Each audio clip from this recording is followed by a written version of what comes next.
Well, hello, my name is Clarisa Navas. I'm from Corrientes and I'm directing Las Mil y Una.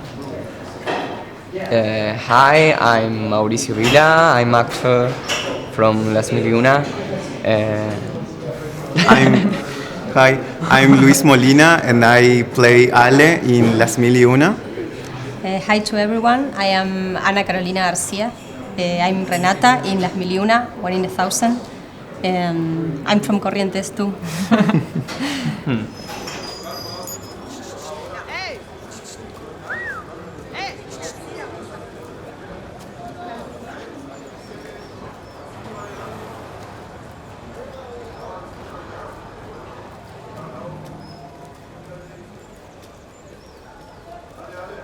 ¿Qué es lo que están perseguida?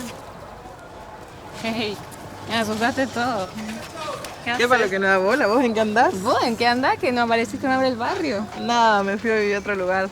Mucho lío acá. ¿Por? No sé, por un montón de cosas. Para más ahora me junté con alguien. ¿Con quién te juntaste? No le vas a conocer. Trabaja acá en el supermercado, por eso le vengo a esperar. Más grande es ella. ¿Y a qué hora sale? No sé, un rato todavía. No le dejan contestar ahí adentro. ¿Vos qué haces?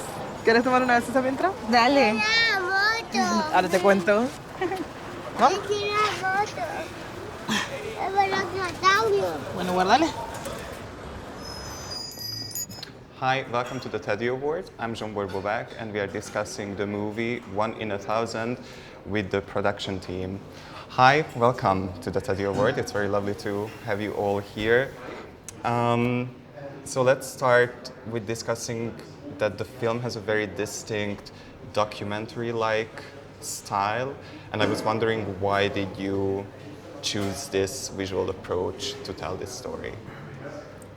Eso es de dirección. Sí, Bueno, creo que esa impronta documental que tiene, o cierto realismo, tiene que ver con un nivel quizás de verdad, ¿no? En algunas experiencias que hemos tenido, no solamente yo, sino también los actores. Y creo que fuimos trabajando con una memoria sensible. She says that this impronta is with realism in the documentary that the film has, is to show like that she herself and also the actors have lived many of these events or several things. Y también hay algo en cuanto a la puesta, ¿no? Que va respetando los ritmos y los movimientos que tienen que ver con el barrio y con las irrupciones que ocurren en escena. And how the stops and like the scenes really show like the neighborhood and like the cars, the streets and stuff like that. Yeah. The rhythm of the movie. Yeah, I was also wondering from a formal aspect that the film uses a lot of long shots, which ties in with this rhythm that you just mentioned, that the film has a very particular rhythm to it. And I also felt that in these long shots, kind of both a temporal and a spatial opening up is becoming, which creates a very interesting space for all these emotions that the characters go through. So can you elaborate a bit on that or discuss this aspect of the film? Bueno, creo que la elección de los planos secuencias y de trabajar con un tiempo que de alguna manera emane de las actuaciones fue un encuentro, ¿no? Después de un proceso de ensayos muy largos. Yeah, the sequence shots and the long shots, it's like the result of like a meeting of like deciding how the shots were gonna be. Creo que hay algo que tiene que ver con encontrar una dinámica del tiempo de cada película y que eso hay que respetarlo desde donde parte, desde una forma de lo actoral, ¿no? Y de que se pueda construir presencia. A mí me interesa mucho poder construir presencia en el cine, porque creo que los cuerpos desaparecen, no solo digo en la vida y por los problemas políticos.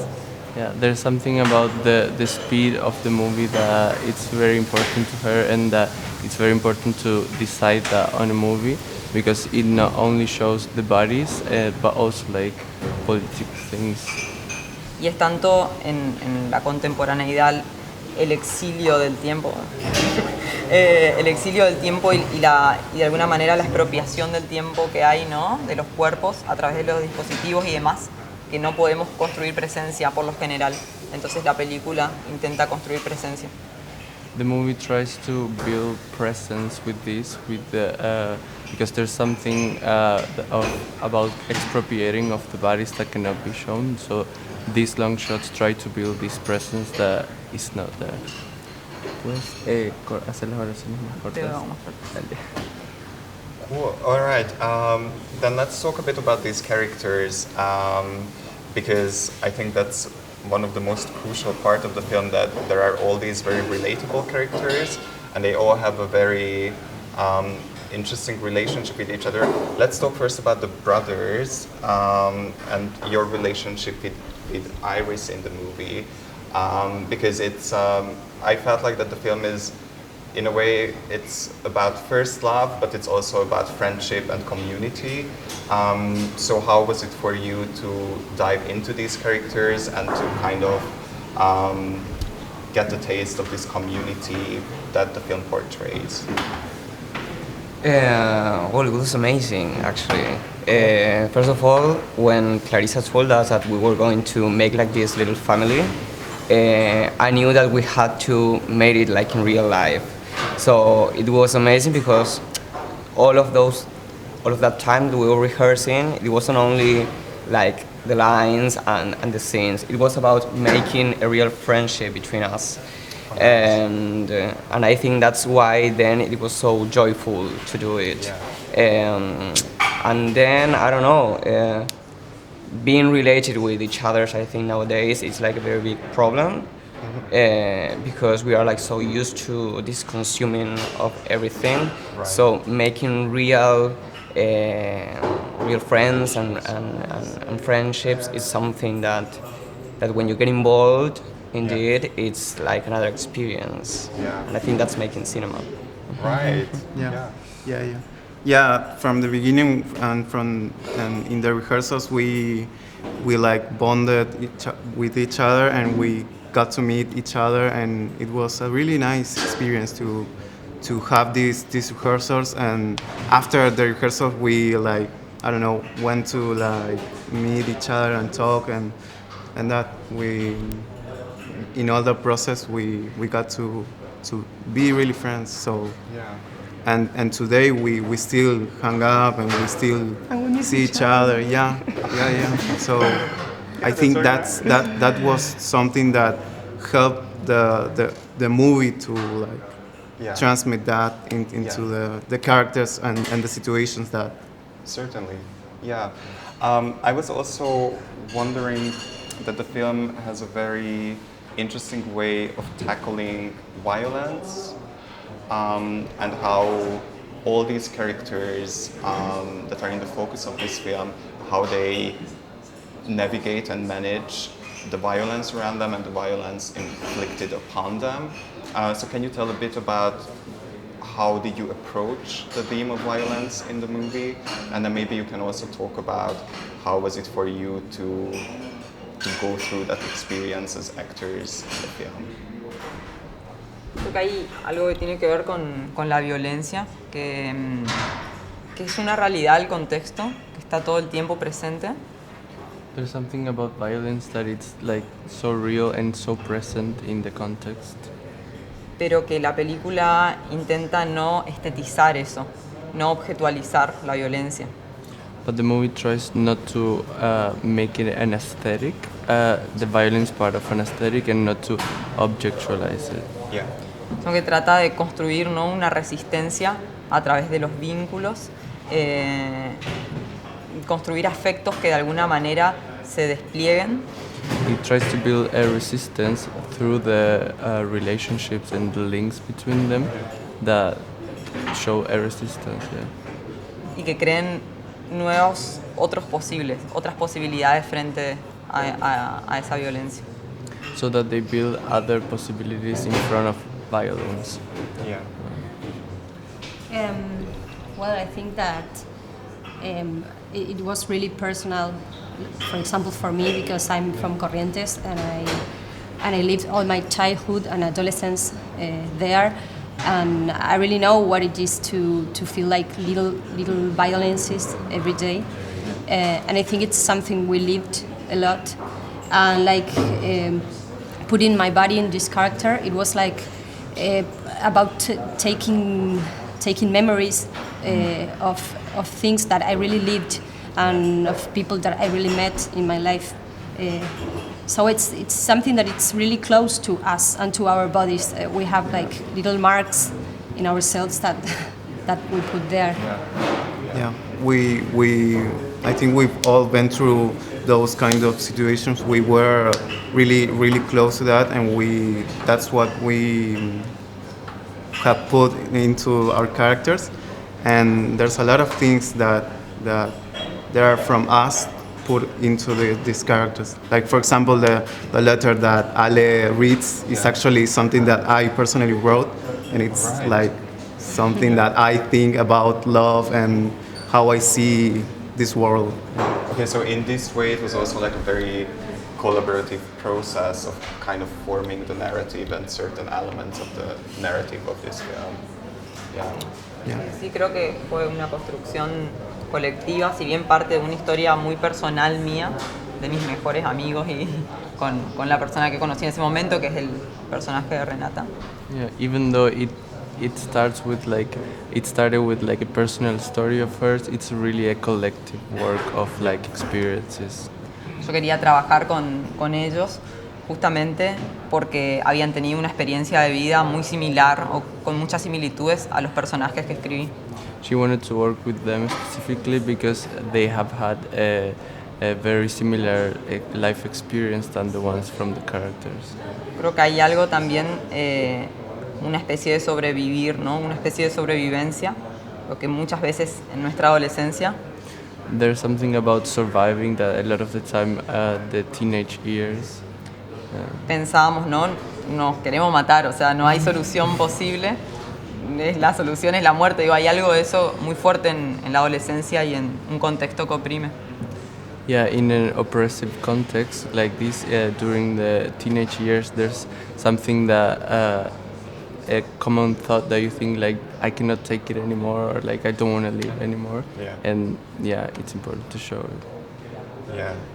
I thought it was also kind of an interesting way of just going back a bit more to this aspect of violence, that one way of it was gossip in the film, particularly with the character of Renata, who is kind of caught up in all this gossip that runs around in the neighborhood about her, and we don't know what is true and what is not. And she also, I think it was very remarkable that she didn't really feel like that, oh, I have to make like a big statement about it because who cares what other people talk about. But at the same time, through the other characters, we do see that in its effects, it still is deteriorating her position within that community. So can we talk a bit about this gossip and the toxic elements of that?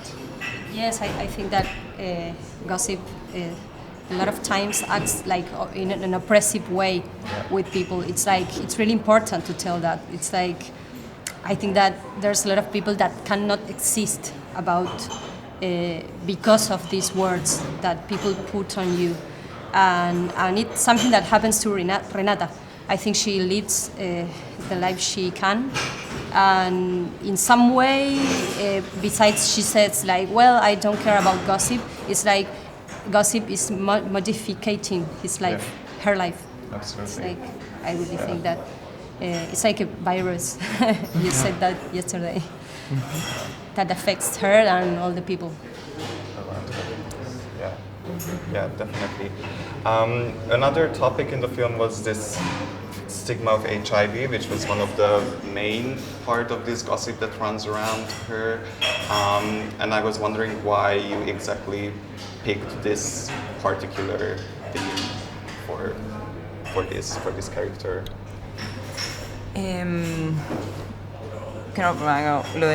¿Por qué lo del HIV lo entendí una parte? ¿Por qué lo elegiste? Claro.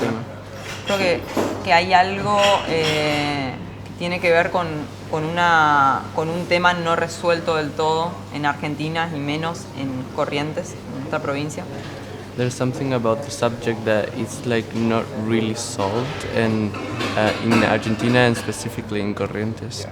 A mí me tocó vivir una experiencia muy similar de vida y pude ver cómo, ¿no?, el chisme y los comentarios corroían de alguna manera la vida de una persona muy querida, ¿no?, y de muchas personas y amigos que pareciera que esa enfermedad puede ser, ¿no?, comentada o dicha o expuesta para todo el mundo, no sé. She had to live a similar experience close to her, and like she could see how gossip also could affect like this person and like the people that was around her, and how people were entitled to talk about it or like even like make it bigger. Yeah. Porque sigue siendo muy asociada como a una suerte de castigo, ¿no?, por tener una vida, no sé, homosexual o disidente. Pareciera ser una especie de castigo divino.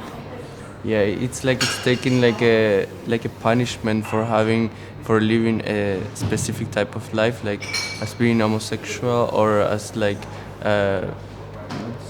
Sí, quizás que en nuestra adolescencia había algo que cuando empezábamos a hablar de nuestra disidencia es como, bueno, vas a terminar con HIV.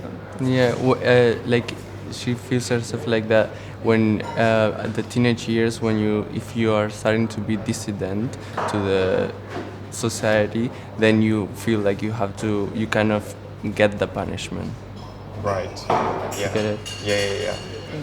All right, let's talk about the aspect of queerness in the movie, because that's also very prominent, and and I thought it was very interesting how you portrayed it in the movie, because on the one hand it comes very naturally to these characters. It seems like that they feel very comfortable within their own queerness, but then they have to face violence because of that as well, and then it gets a bit interesting how it is navigated throughout the film. So can we talk about how you tackled this topic of queerness, and then you can of course talk about how was it for you to work with that and how you portrayed it in the film. No, creo que ese aspecto, ¿no?, del transitar por ahí entre cuestiones densas y violentas y a la vez generar una especie de estar natural y sobreponerse a eso. She feels that in like the transitioning of like live these dense and difficult situations and like putting yourself against them. Creo que es algo como un tono muy lumínico y que tiene que ver con el vivir en la periferia. Digo que no es todo condena nada más, ¿no?, sino que siempre hay una posibilidad de salir y de quebrar eso. There's a really bright approach to it, and like about living in the suburbs and like how to like tackle them. That this is a way. Yeah.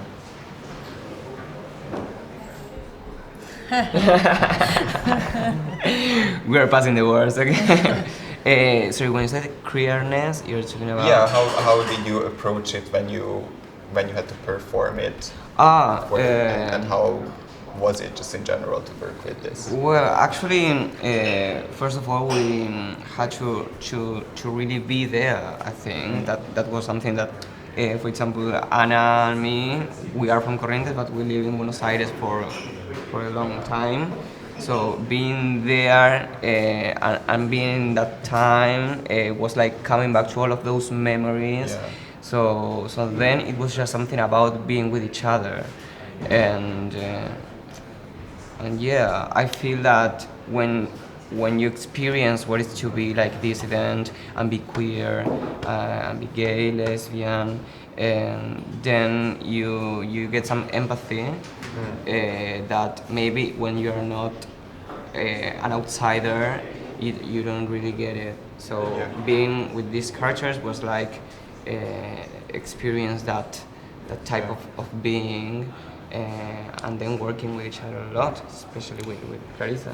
Yes, I think really I never forgot how it was to be a teenage girl in Corrientes. Instead, I lived a lot of years in Buenos Aires. I really feel that I never forgot that. And I raised there, and I am a different person that carries my queerness in a different way.